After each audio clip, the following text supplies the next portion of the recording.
will be helpful no matter what type of event you're putting on.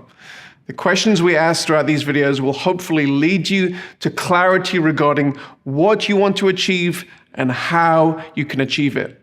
We'll move from one video to the next, from big picture questions to the more technical online aspects of your event.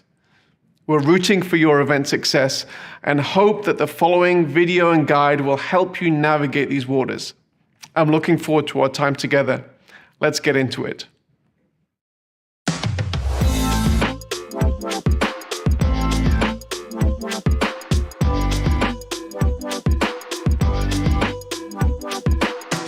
Often when you're starting to think about your event, you have something in your mind. Maybe it's a full room, a conference center, or a stadium buzzing with life and activity. And immediately, what typically happens is you go into planning mode to see how you can achieve that goal. But I want to encourage you to go back just a little bit further before we begin the planning phase and ask some more existential questions. So number one, I want to figure out your why. Whether you're having an in-person event or an online event, one of the first things you need to determine is what exactly the metrics of your success are in the event. These metrics are not primarily related to the number of people attending the event, although getting a big crowd may certainly be connected to your metrics. If you're hosting a product or a service launch, your ultimate goal will be related to the sales that are derived from this event. The amount of people who attend the event may therefore be a key indicator of success, but getting the wrong crowd that results in very few sales may lead you to adjust your strategy later on. In this regard, just getting the big crowd might make you feel good in the moment, but it would be more helpful for your team to talk about the real metric of sales and plan towards that particular goal.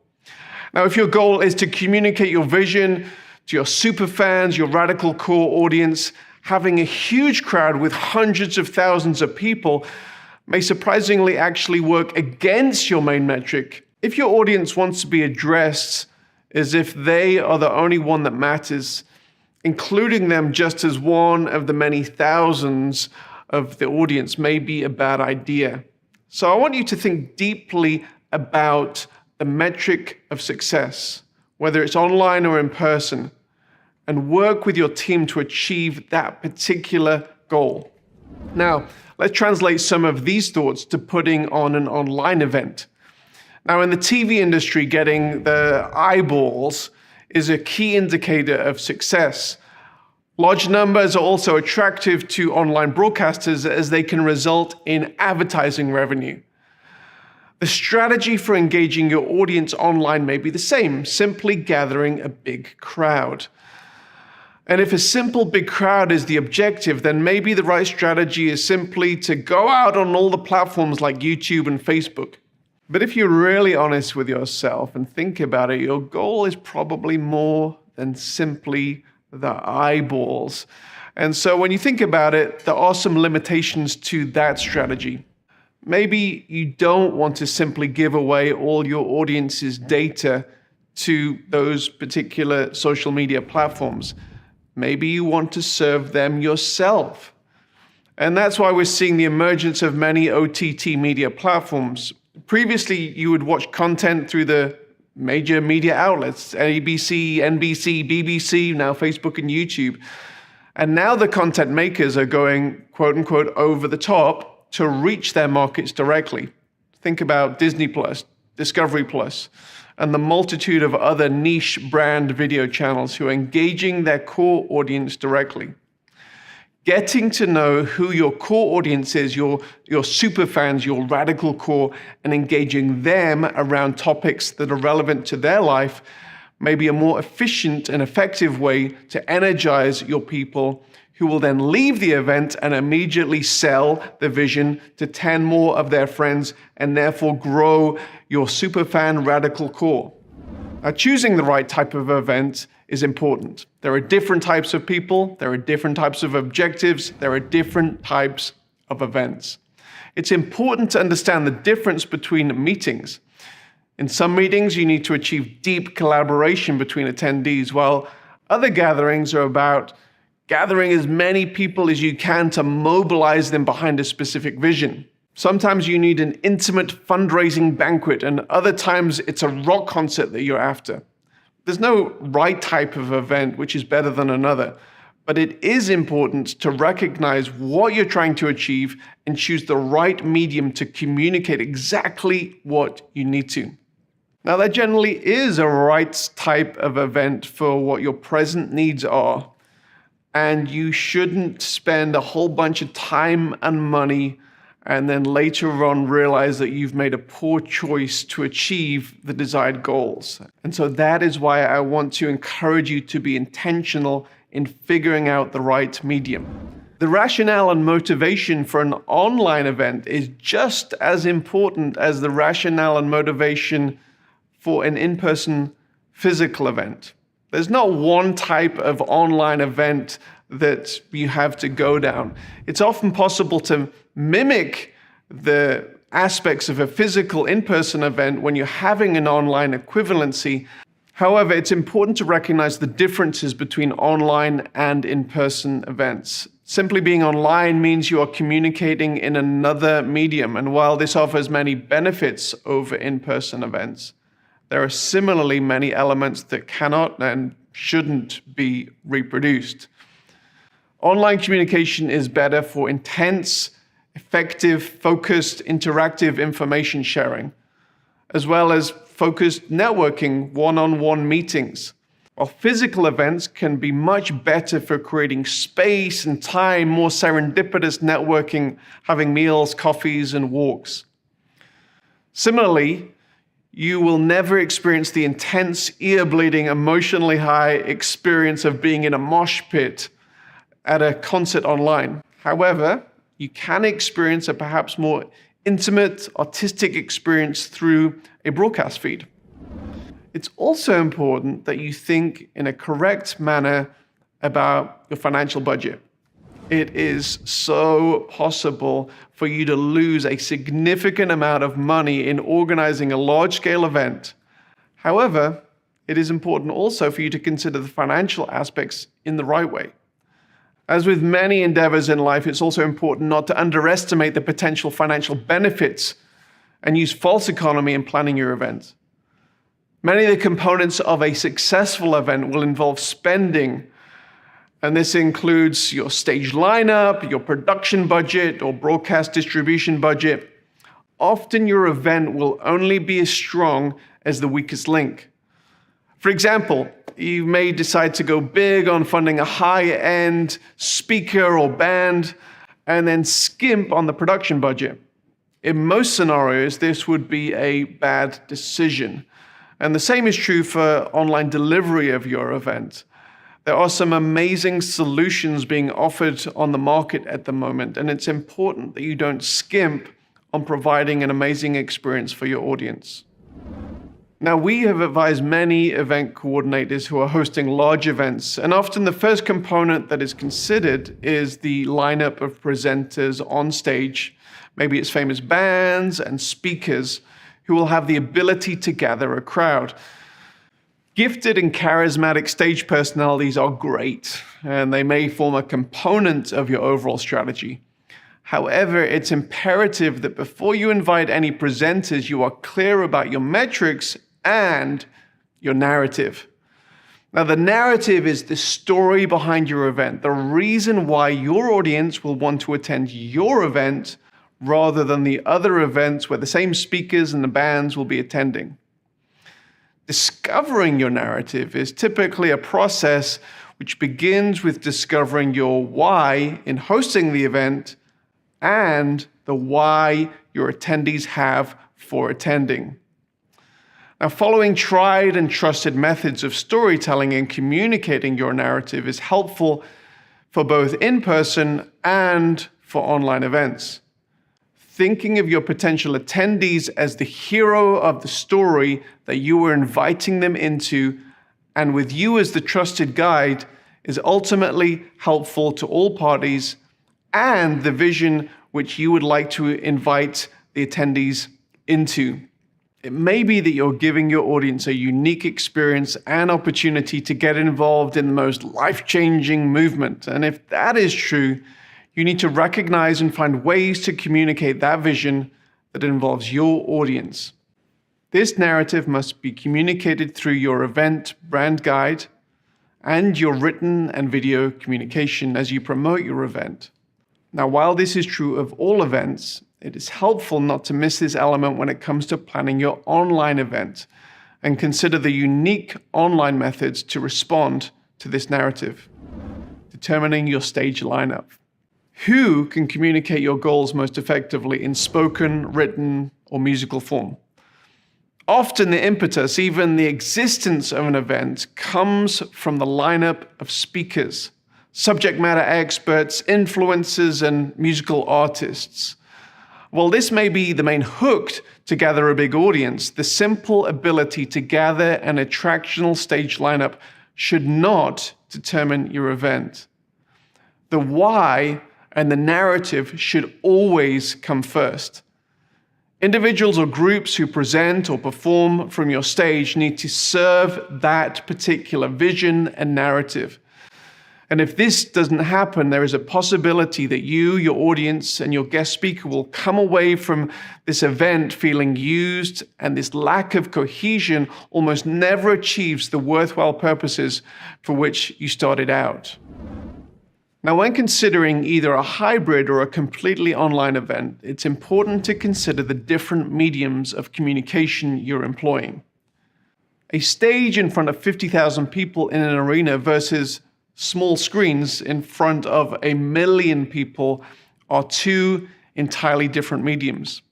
Although the latter is reaching a much bigger audience, a small screen is always a much more intimate medium and requires an approach where the audience is being addressed in a more direct, one-on-one manner, much like I'm doing now. When considering your lineup, also consider how you're going to communicate to both audiences most effectively, and consider how your lineup is going to do this. Audience engagement is important in both mediums of communication. Now, it's clear to all of us that the world was taken by surprise by the COVID-19 pandemic. And the one question that we've received more than any others throughout this time is predicated on the longing to return to in-person events, but then people say how things will change in a post-COVID world with regard to online events. And our response has long been that we also long for the return to in-person events that we're seeing now. However, online events are not going away. Even before COVID, the online component of events was increasingly in demand, and the complexity was also increasing. So this is an area you shouldn't ignore for too much longer. So that's pretty much all there is for this section. So let's go through our checklist.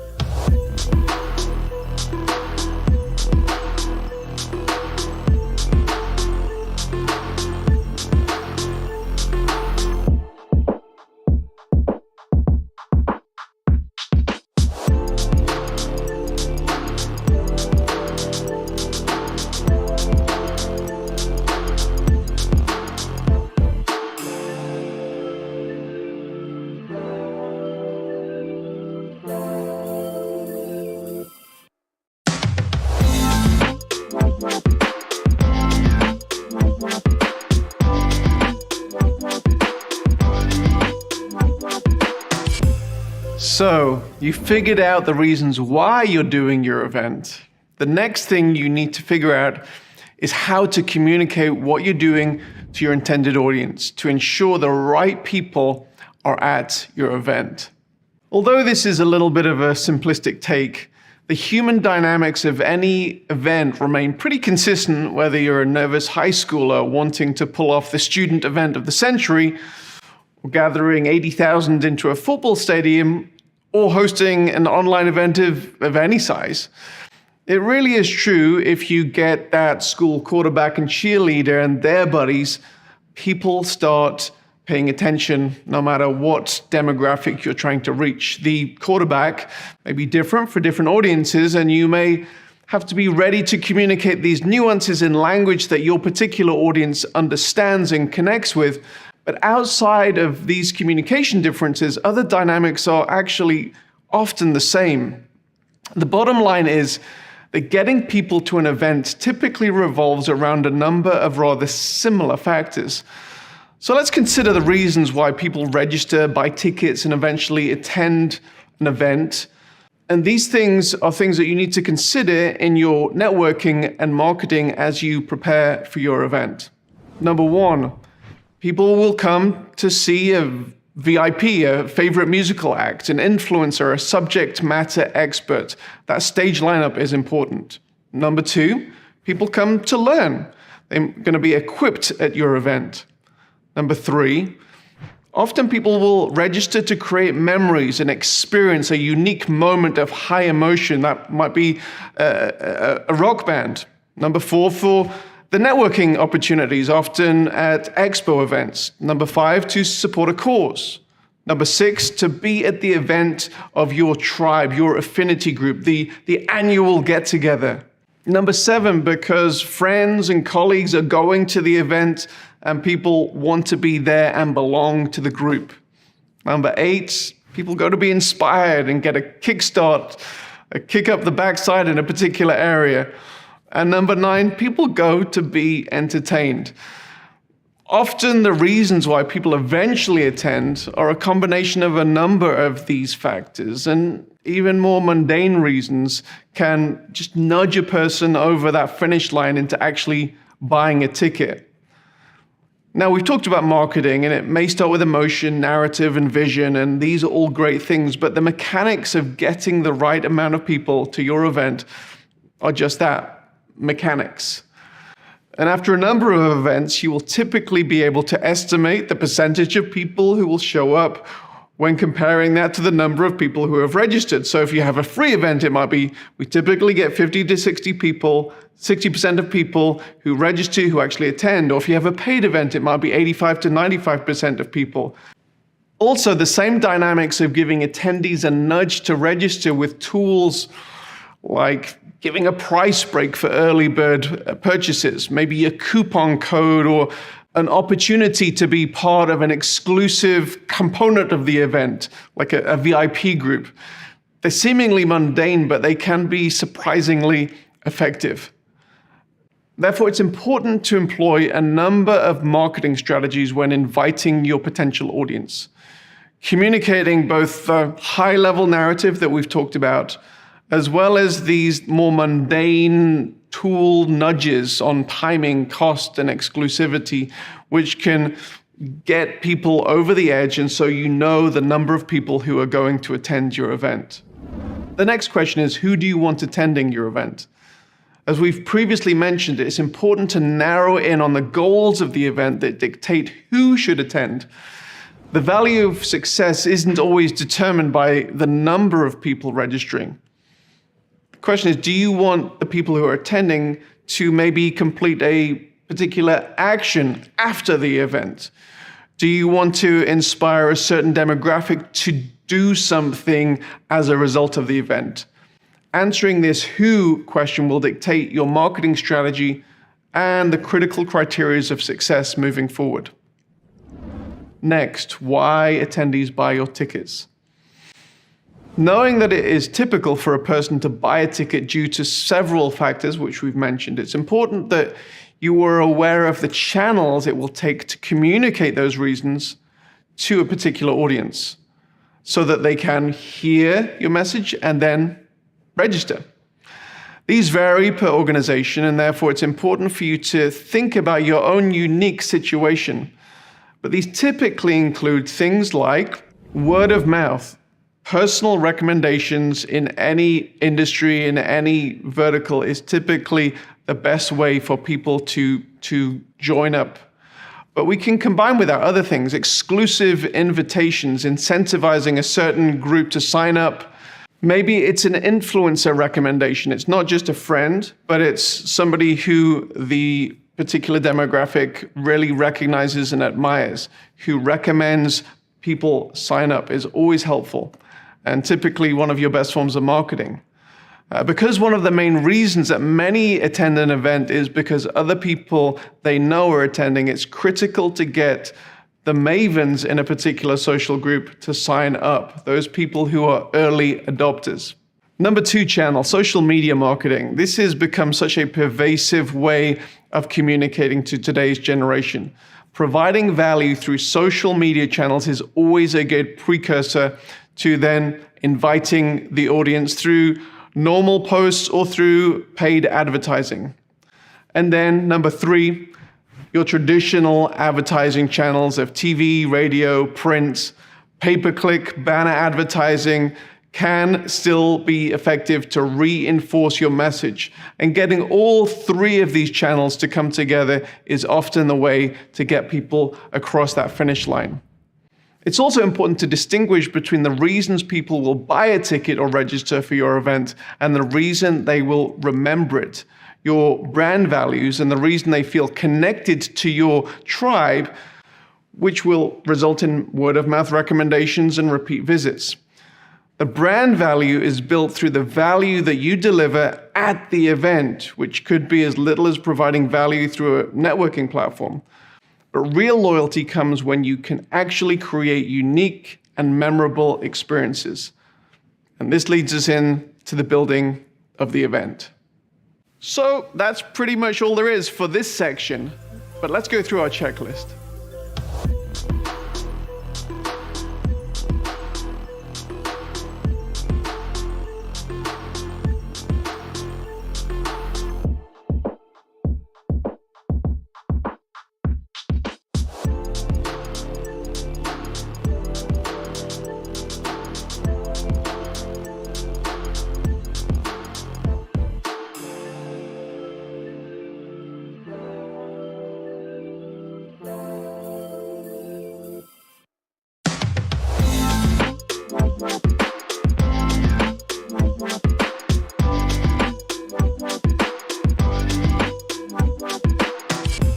So we've thought about the why of your event. We've thought about who your main audience is and how you will communicate to them about attending. Now we need to get into the meat of planning your event. And the first part now is determining when the event should take place and how long it should last. Now, event producers who are familiar with the cadence of an in-person physical event are often curious and ask us whether there are similar optimal times and durations for online events. There's no exact science in answering this question. However, there are some guiding principles which must be considered.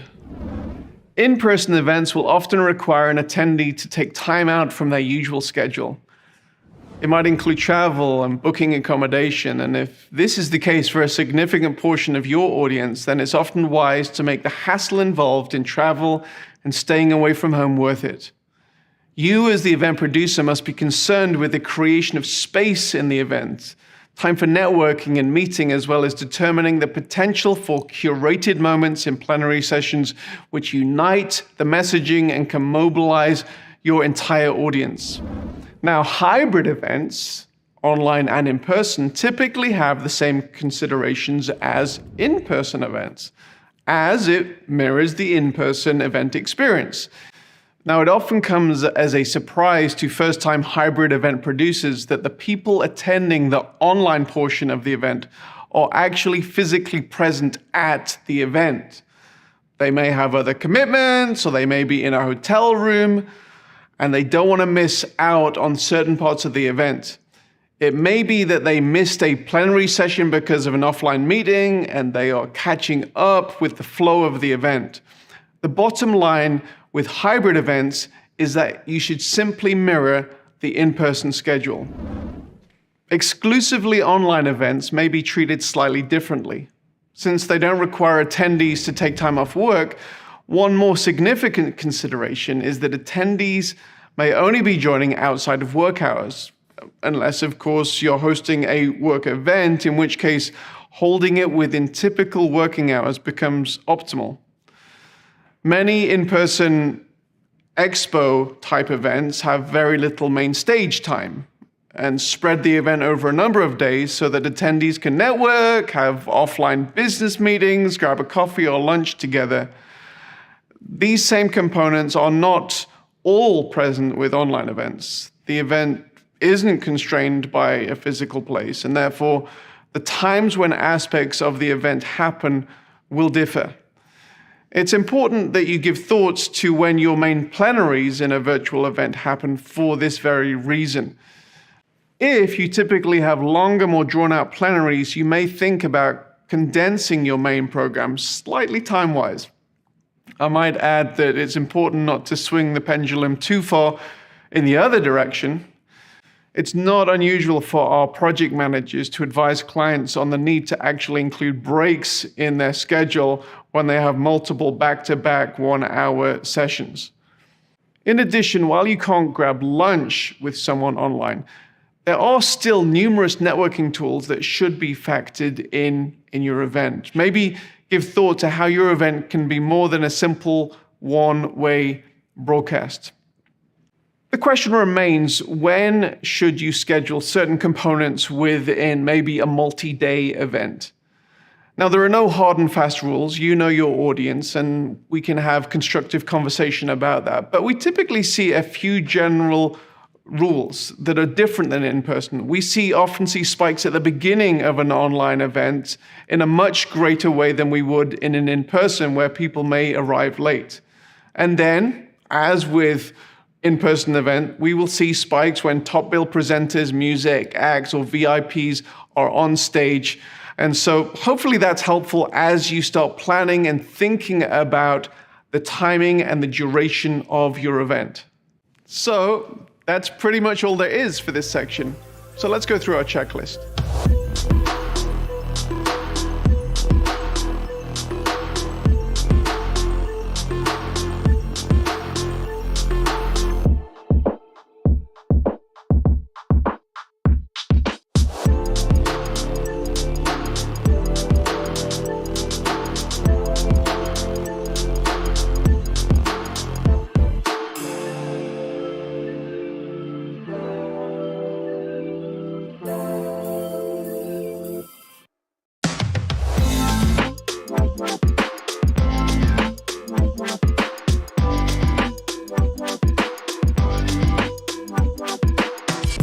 Whether you're having an entirely in-person, a hybrid, or an exclusively virtual event, there are a number of questions that you need to answer. One of the first questions is related to venue and production. Often this seems to be answered more easily for in-person than online events. It's natural that if you're having an event for, say, 15 people, you may choose to have it in a boardroom and ensure there are enough snacks and refreshments in the room for the duration of the meeting. And then if you're having a 15,000 person event, you're going to rent an arena with adequate audio-visual production so that the audience doesn't have any challenges with seeing or hearing what is going on. Now, similar principles are true for online events, and yet sometimes the production elements for online events are not thought through thoroughly. WebRTC, that's web real-time conversations, and other video conferencing applications that you'll be aware of are amazing tools for real-time interactions. However, their strength is in connecting individuals through low-latency video connections.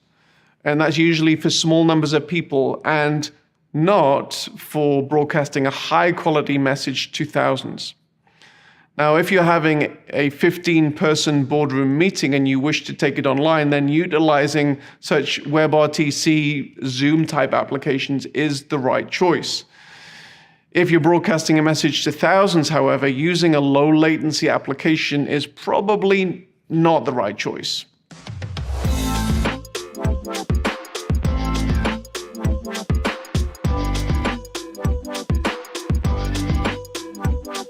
Now, the first answer to this question is production value. If an individual is invited to present a TED Talk type presentation, there will often be nerves involved. The individual has to get the presentation just right. There are numerous books on the market of how a person can do this effectively. In addition to the person's presentation and how they look on the day, the presentation is typically given on a thought-out, clutter-free stage with high-quality cameras placed perfectly, lights, audio, visual, which mean that the only thing that is focused upon is the message itself. Everything is just right to present that message. Video conferencing lends itself to convenience, extemporaneous communication, and ultimately disposable content, which is often not the right feel you want to go for when you're going for a high-quality presentation. While a presenter can prepare their content in a similar manner to a TED Talk, presenting it through a webcam in a home with poor lighting, poor audio, and distracting background, with a high risk for video dropout and audio sync issues and typically no tech help, it's not often the most ideal solution. It must be noted that there are definitely ways to improve the production quality of video conferencing conversations. Recording on a higher quality camera with better lighting, audio. However, these things can often be logistically challenging, especially if you're dealing with a presenter half a country away that is slightly tech challenged. Number 2, the buffering issue. Now, personal experience and larger analytic studies reveal that audiences hate buffering. Frame drops, other glitching in video, low latency video technologies currently make the risk of such occurrences happening much, much greater. And the risk is only